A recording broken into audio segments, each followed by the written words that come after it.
My name is Melissa Grant. I'm 37, a single mom. And 3 weeks ago, I received a Christmas package from this sister who hasn't spoken to me in 4 years. Inside wasn't a gift. It was a letter. You should be ashamed of yourself. You're a mother after all. You've embarrassed us in front of the neighbors. No signature.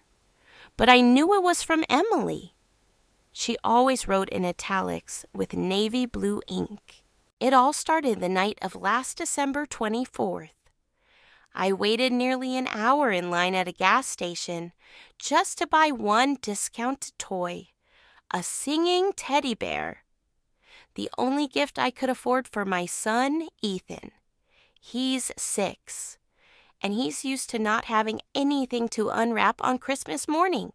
When I got home, the mailbox was stuffed with bills, electric, rent, even a citation for not mowing the lawn on time. Every envelope felt like a fresh paper cut. I worked 2 jobs. Lunch lady at the elementary school by day, dishwasher at the local bar by night. Ethan slept in a room with no proper heating. On cold nights, I held him close just to make sure his fingers didn't turn blue. And my family? They threw a massive Christmas party at my parents' house. An 8-foot tree. A real fireplace. Leftover food posted on Instagram with captions like, "Christmas is about sharing. I wasn't invited. Haven't been since 2020. Why? Because I divorced Dave. They said I gave up too easily. No one asked why I had a fractured rib that year. No one cared about the nights I sat alone in the backyard, bruised and shivering, praying Ethan wouldn't see his mother cry. I left, took my son, brought nothing but 3 changes of clothes, an empty savings book, and a shredded sense of pride. No one from my family ever visited. Not a single text asking if we were okay. But they're excellent at whispering stories about broken little Melissa. And now they send me a letter calling me the family disgrace. Because I dared to survive. I almost threw the letter away. Almost. But I didn't. I folded it smooth and slow and placed it inside the same box it came in. That night, I stared at it for hours. On the kitchen counter, next to an overdue power bill, and Ethan's drawing of a dinosaur with rainbow spikes. And I made a decision. One I should have made a long time ago.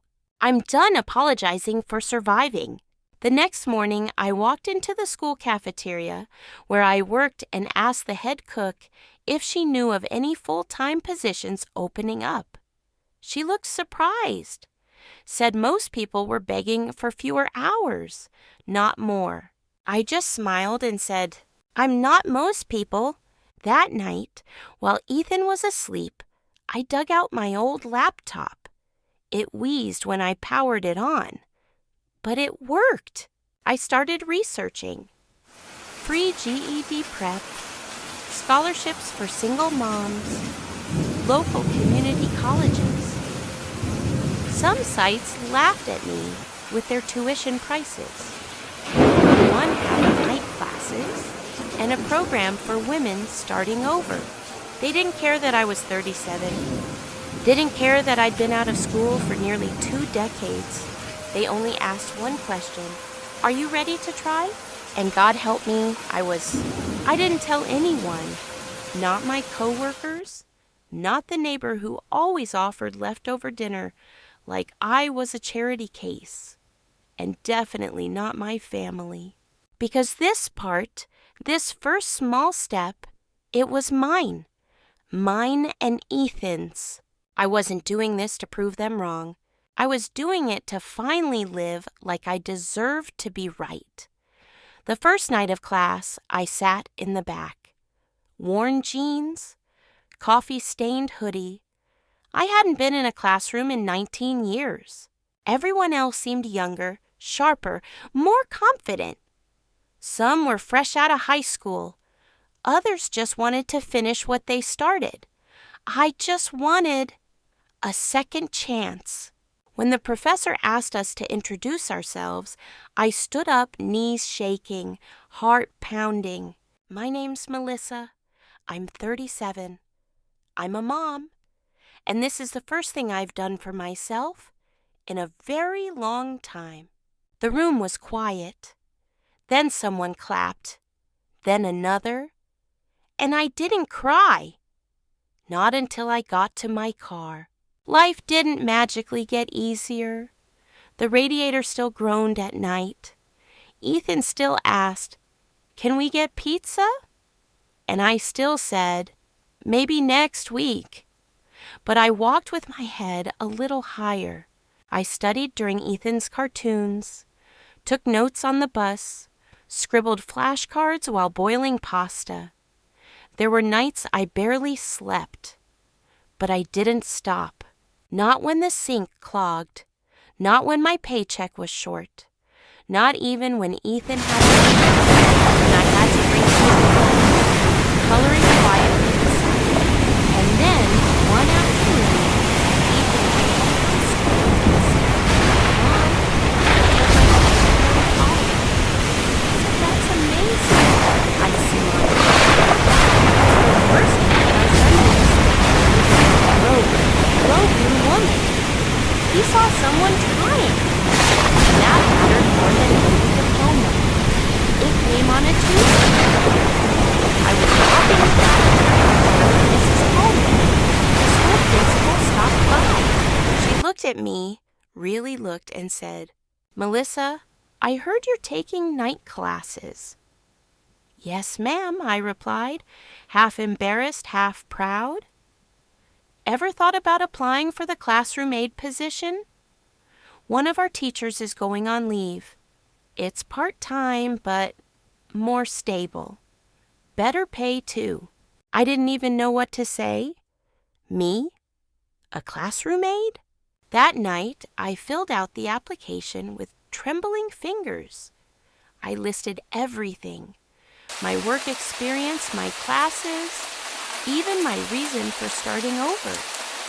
I hit submit before I could second-guess myself. 2 weeks later, the phone rang while I was folding laundry. "Melissa Grant, we'd like to offer you the position. Can you start Monday?" I nearly dropped the phone.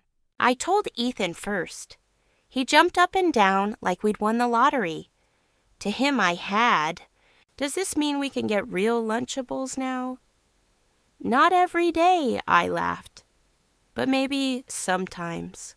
That weekend, I bought a second-hand blazer from a thrift store. $4.50, navy blue, 2 buttons missing. I sewed them on myself with thread that didn't quite match.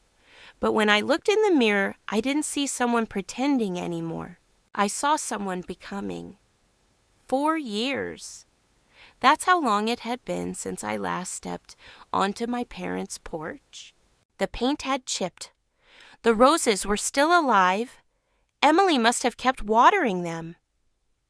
I stood there, holding Ethan's hand, with my thrift store blazer and a box of homemade cookies.